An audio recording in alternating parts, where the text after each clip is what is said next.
parece, né? Quero dizer que algum tempo atrás, não muito tempo atrás, fui militante na UBS.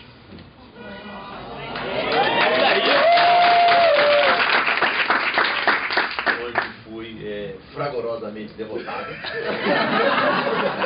Mas tenho a honra de ter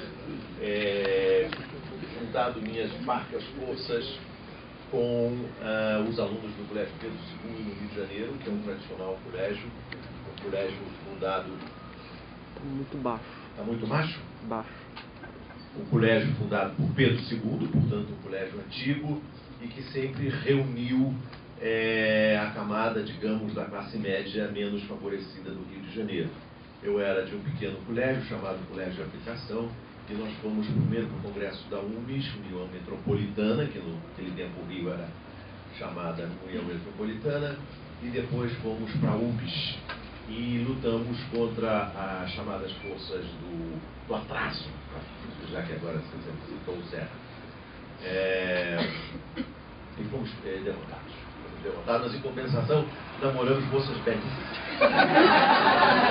Porque as forças conservadoras tinham as meninas lá das escolas de freiras muito simpáticas. Tem que ver cara, não ver coração. Bom, eu quero dizer que, antes de mais nada, nós não podemos nos esquecer, e é muito bom que a Aline tenha tido a ideia de promover esse encontro, que a questão da imprensa está no centro da questão da democracia brasileira. A liberdade de expressão, que é mais importante do que a liberdade de imprensa, é um direito fundamental do cidadão, garantida desde a Grécia. Sócrates, por exemplo, preferia que tivessem liberdade de expressão aqueles que fossem da aristocracia. A democracia, na evolução, permitiu que essa liberdade de expressão se expandisse. Num primeiro momento, como lembrou o professor Vinícius Lima, num livro que vocês não devem perder, chamado Liberdade de Imprensa versus Liberdade de Expressão, no princípio se falava em liberdade de imprensa, que é a liberdade para imprimir, que é menor do que a liberdade de expressão, que deve ser a liberdade de se exprimir, de dar a sua opinião, de se manifestar. A liberdade de expressão é garantida na Constituição e ela, segundo o ministro Carlos Brito, do Supremo Tribunal Federal, ela é maior do que a liberdade de imprensa. A liberdade de expressão na internet, diz Carlos Brito, é maior do que a liberdade de imprensa. Eu acho que é importante que nós tenhamos em conta também, vendo da perspectiva histórica, que esse PIG que está aí, essa imprensa golpista, se formou e se fortaleceu em boa parte no regime militar. A Rede Globo foi feita Rede Nacional de Televisão, numa associação com a Embratel, que foi criar uma rede nacional de comunicação para difundir as ideias favoráveis ao regime militar e, com isso, fundar uma rede nacional em benefício da Rede Globo e seus acionistas particulares.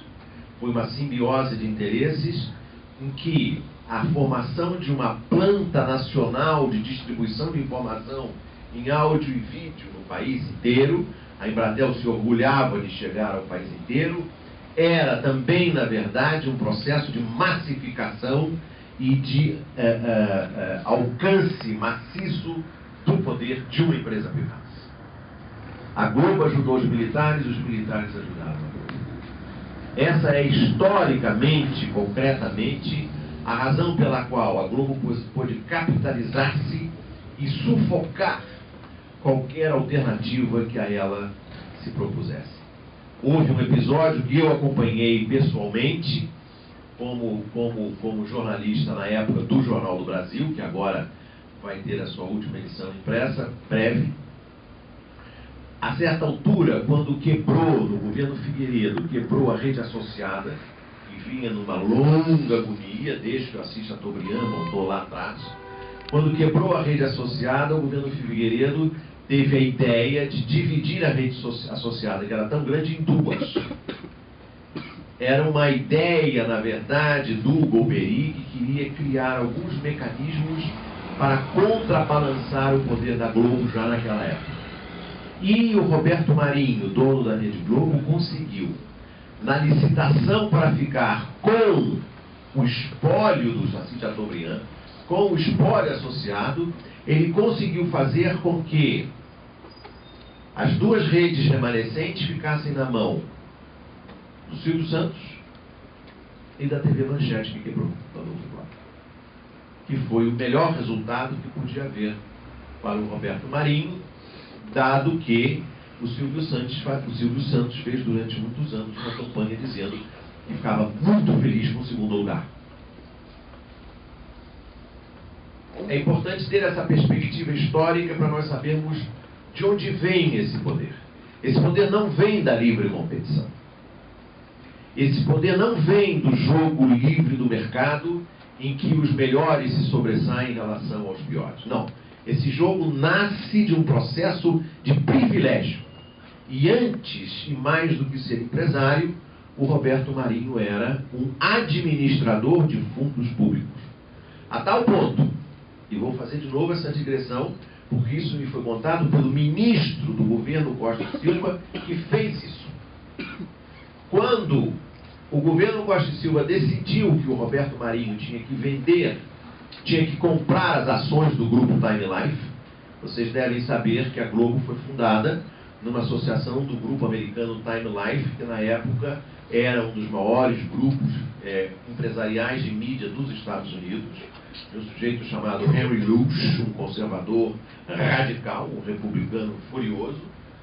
O grupo Time Life veio para o Brasil, se associou à Globo contra a legislação que impedia a associação do capital estrangeiro com uma empresa brasileira para explorar a mídia. Aquilo ficou uma posição muito delicada para o Roberto Marinho, houve uma CPI contra ele, ele ia perder o controle da Globo e ia criar um problema para os militares, porque o Roberto Marinho estava do lado dos militares. E além do mais, os militares não gostavam da ideia de ter um americano mandando na rede nacional de televisão mais importante. Então, o que foi feito?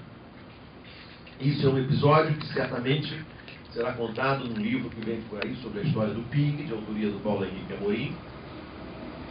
Esse episódio me foi contado, como disse, pelo ministro que fez essa operação. Pegaram os preços de tabela da Globo, e vocês sabem que nenhum órgão de imprensa vende publicidade pelo preço de tabela. O preço de tabela é uma referência a partir da qual você vai cobrando para baixo, dependendo da força de quem está comprando. Pegaram o preço de tabela da Globo e encheram a Globo de publicidade estatal. Banco do Brasil, Embratel, Caixa Econômica, tudo que era possível encher de publicidade na Globo, capitalizaram o Roberto Marinho, o Roberto Marinho comprou as ações do grupo Time Life.